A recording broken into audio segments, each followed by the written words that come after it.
We have major news to get to this morning.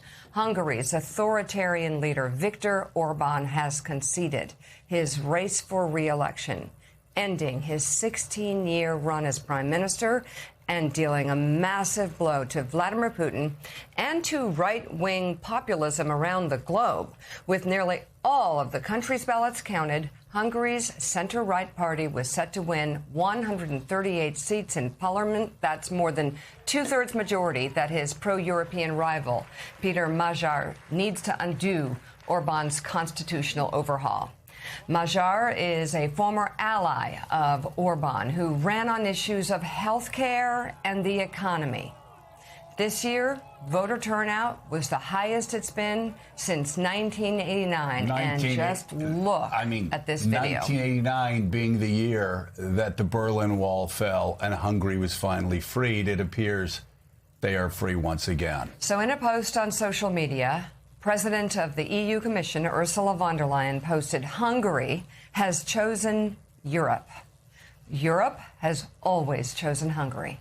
The election result follows a months-long diplomatic blitz by the Trump administration, who sent Secretary of State Marco Rubio to Budapest in February to show support for right-wing populist Viktor Orban. And last week, President J.D. Vance made a visit there to show support. He literally said it across a table. "We're here to support you and wish you luck." Yeah, well, and you can go down the list. Members of Trump's family, everybody was all into this. And Michael Weiss, your reporting just absolutely extraordinary. And I believe it played a role in the home stretch where you showed that you had Hungary and Russia in collusion with each other. And there's, of course, there's Donald Trump Jr. also talking. But Michael Weiss, talk about the impact of this victory, this smashing victory. It is I won't say a death blow to right-wing populism in Europe, but it is astonishing considering all the levers of power that Orban controlled. So talk about it, what it means for Hungary, what it means for Europe, and also what it means about this 10-year run of far right-wing xenophobic populism that's been rising in Europe. Yeah, it's an extraordinary victory. One of the big concerns that we as observers of this election had was that this was going to be a near-run thing, and that Orban would use basically every trick in his toolkit to try and steal it, from leaning on Russian interference. You know, I mentioned a few days ago, Joe, that the GRU, Russia's military intelligence service, has assets all over Hungary that were kind of ginning up social media, pumping disinformation and these fake narratives into the information ecosystem. You've mentioned the degree to which the United States government, the president, the vice president, the secretary of state intervened very forcefully on behalf of Orban, to the point where even Trump was posting to social media, bribing the Hungarians to vote for Orban, saying that the full economic might of the United States would be behind Hungary should they return the incumbent, as prime minister. But this all failed, and it failed catastrophically for Orban and for Putin and for Trump. As I speak now, it looks like the opposition will have upwards of 140 seats in the parliament. They needed 133 for a supermajority. The supermajority allows Peter Magyar to essentially undo most of what Orban has done over the last 16 years, this sort of autocratic form of state capture, packing the courts, putting his oligarchic cronies in positions of power in civil society, media institutions, you name it. I mean, Anne Applebaum has written extensively on sort of what Hungary has undergone, because, frankly, a lot of it mirrored what Poland had undergone under the PiS party, right? So I do think that this is a massive message to far-right populists in Europe, although I will say, in Hungary's case, again, this was a decade and a half, and people didn't turn out because they were necessarily pro-European or pro-Ukrainian. They turned out because the state was in ruin, the economy was in tatters, and that's really what made Orban lose this race. Richard Haass, we will get to your sad golf predictions soon enough. They looked very good Saturday afternoon at the Masters, not so much by the end of that. But let's talk about how sad the administration and and Vladimir Putin would be, as the Wall Street Journal noted, the remarkable coalition of Vladimir Putin, Sergei Lavrov, Donald Trump, Marco Rubio, J.D. Vance. You had the United States, Trump's United States, and Putin's Russia throwing their full weight behind a man who owned most of the instruments of government power, and he still suffered a historic, crushing landslide defeat. I'm curious, your thoughts on the fact that Lavrov and Rubio, Trump and Putin were working so feverishly behind the scenes to prop this guy up, this autocratic thug, an autocratic thug that again destroyed an independent judiciary, destroyed an independent press, destroyed almost all of the institutions that rose up after the Soviets were kicked out of Hungary in '89. Well, you're exactly right, Joe. So I took it as a good day, not just for Hungary, but for what we used to call, when we were young, the West. It showed the resistance of democratic societies and political culture. And after, 16 or so years and, corruption on stilts, he was turned out. And it showed that all these forces from the outside and the inside in Hungary couldn't prevail.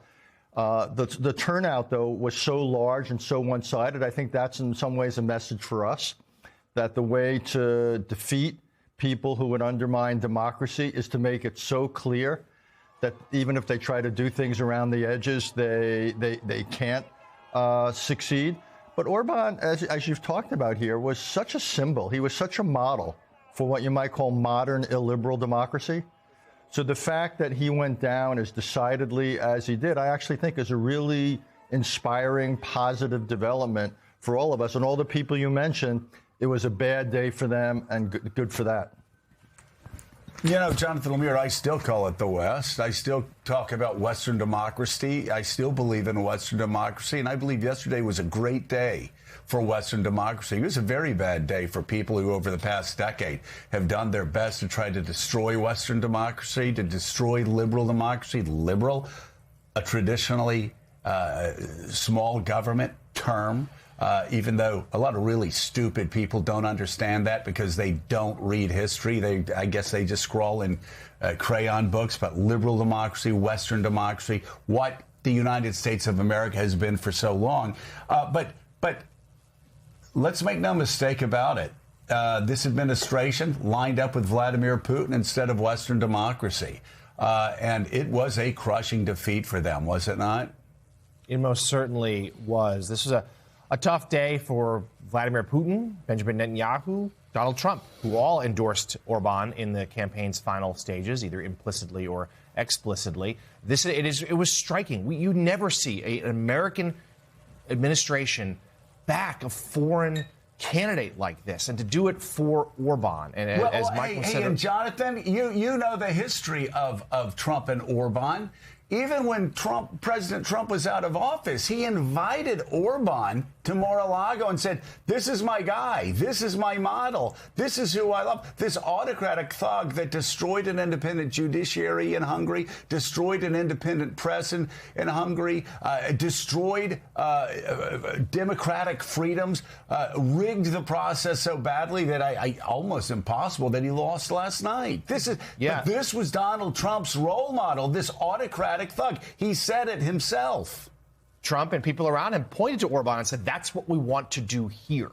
Orban spoke at CPAC in the United States. We had prominent conservative media figures host their shows from Hungary. They Orban took CPAC to Hungary, not to interrupt you, but these right-wing thugs that used to support Reagan and the things that I still support, freedom, liberty, Western democracy, the pushing back against Russian authoritarianism, these thugs actually took CPAC to Hungary and said, this is the guy we want to be like.